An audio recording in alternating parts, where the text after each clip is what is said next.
This is William K. Murtaugh, Mert Witness 1. And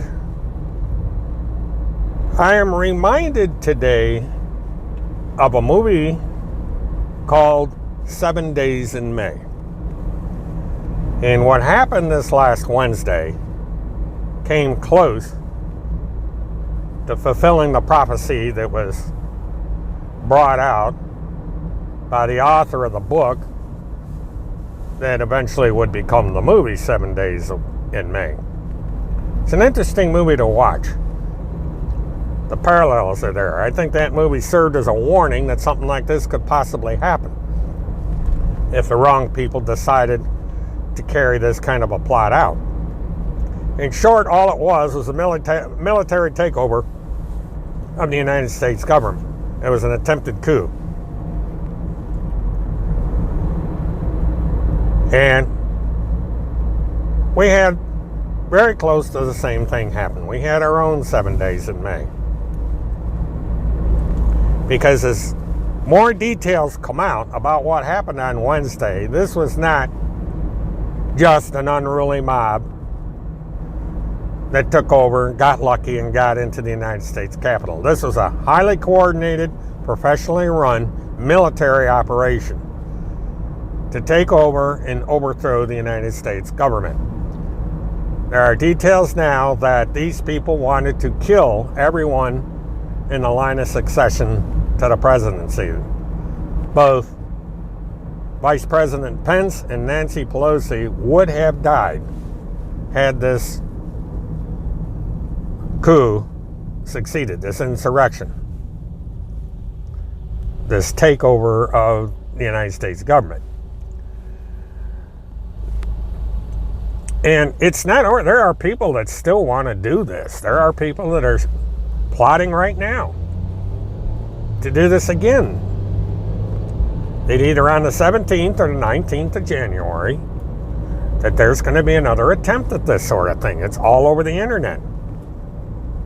There are people that want Vice President Pence executed. And one of the entities that is supporting this line of thinking is the Pentagon Pedophile Task Force. This imaginary thing run by a housewife and a homeless, unemployed pizza delivery driver living in his car who hasn't been seen in months. And that there's no telling what this guy is up to. It's these kind of people that want to take over this country. And they think that they're going to benefit from it somehow, that they're going to have CPS be eliminated, and they're going to have this eliminated, and people are going to be sent to Gitmo, and so on and so forth. And no, that won't happen if there is a takeover of this country by people that don't believe in the democratic process and who don't like Joe Biden for whatever reason. All you need to do is look at Russia and how that country operates to understand that you're not going to benefit from this. Any freedoms you think you have now are going to be gone. If you think that it's bad that Parler is being closed out by Amazon and so forth, you wouldn't like it under the new system that would come along if these people succeed at what they're doing. It would be a short-lived victory. You would be under the new Communist Party. You would be told what to say, what to think, and you wouldn't even be told where to work. You would be mandated to go to work. There wouldn't be, yeah, you can go to work or you can stay home and collect welfare. No, you would have to go to work. And you would have to do a job you don't like. You know, people should study Russia and how that country operates to understand it's our future. That's why Trump likes Vladimir Putin, because of the way that Russia is run. The rich get really rich over there and the poor stay poor. that if you got connections, you get ahead in that country. But if you don't have connections, you're shit. And you sure as hell don't criticize the president, or you're going to wind up falling off a balcony, or you're going to wind up poisoned. There is no opposition to Putin. He wins his elections 99%. Because it's a rigged election. You think your elections are rigged now? Just wait until Trump and the Republican Party takes over. They'll really get rigged. So don't talk to me about rigged elections and all this other nonsense, because that's exactly what these people are trying to do. You know, there were 60 court cases, all kinds of hearings, and the elections are certified. It's one of the most secure elections in the history of this country. And yet people won't take no for an answer. They want their guy no matter who gets killed. And that's literally what happened. They wanted to murder the media. They wanted to execute Vice President Pence. Now, I don't like Pence. I think he's an asshole. I don't think he deserved to be vice president. I don't think he just, any of this. But I certainly don't believe the crap that's being written about him on social media by this Lynn Wood character who openly wants Mike Pence executed. He said so repeatedly. It's got what him thrown off of social media. Having a little bit of a tongue twist here this morning. But he advocated, still advocates. And this one account over on Twitter is helping bypass the ban on the president and on Lynn Wood and others. And I don't know why Twitter hasn't done anything about it. And there's hundreds just like this. There's all kinds of groups out there that are doing the same thing. They are bypassing all the bans and putting this stuff on Twitter, and Facebook, and YouTube, anywhere, all over the place. And, it's the only thing I could think of is that these social media companies are being overwhelmed and they just can't seem to put a stop to all this. There's too many of them. They thought by cutting off the head of the steak they could put a stop to it, but no, these lies and fantasies are still being put out there. These plans to overthrow the government are still being put out there by these various groups. Now, the FBI is watching all this. They are quite aware of the PPTF and groups like them, and they're just waiting for the right moment. I think they're taking a little bit too much time, but eventually they're going to crack down. And these people are going to wind up in court where they don't want to be. They run away from court. They run away from any chance of defending themselves. Now they're going to be forced to do it. Because eventually, law enforcement's going to catch up to these people, and they're going to finally say enough is enough. You've had more than enough time to correct your aberrant behavior and to quit with the lies, and it's time for you to pay the piper. And that's exactly what's going to happen. That arrests are going to start to be made, charges are going to be levied, and people are going to go to jail. And I can't wait until that day happens.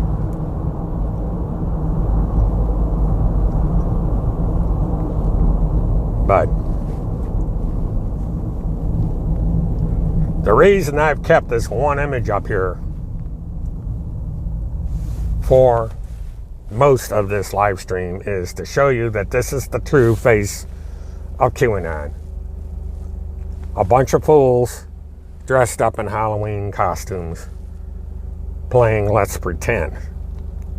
And it goes to the mental state of those that are so deeply invested in the QAnon nonsense. That these are little boys playing Let's Pretend. Let's dress up as a outlaw and go play Let's Pretend. And the problem is the game of Let's Pretend that these outlaws are playing has serious consequences. That the little games these little outlaws are playing can lead to a dangerous fate. Now, these people are under arrest who stormed the Capitol, destroyed things, stole things, and they're going to get sent to jail. And they're going to serve a hard time in jail, and they're going to have to be careful when picking up the soap and things like that.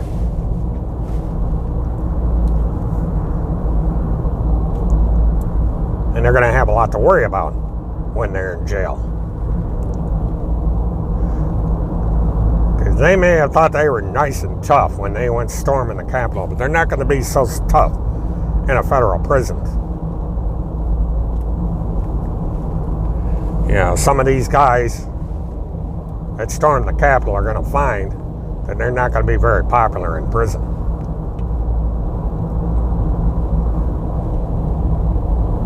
So that'll be punishment in itself when these guys get to the federal prison system. But as for people like the PPTF, hard to say what's going to happen to these people. You know, they may wind up in doing hard time, or something else may happen to them legally. But their day is coming, whether it's now or 12 months from now. It's going to happen. Because they just keep generating evidence. Every time they post something on Twitter or BitChute or Facebook or wherever, it gets downloaded and archived. Records are being kept of their activities. And eventually, it's going to hit home. There's going to be that knock on the door. They're going to have that gold badge and a warrant for their arrest tossed at them, and away they go. And justice will be served. Finally. And I look forward to that day. That these idiots finally get the justice that everybody wants them to get. But in the meantime, we have to put up with their poison. We have to put up with the nonsense they put out there on a daily basis. All the lies, all the accusations that are false, the desires to execute, murder, hang, whatever it is that these people have in their hearts, their dark and twisted hearts, twisted minds, twisted souls, all of that.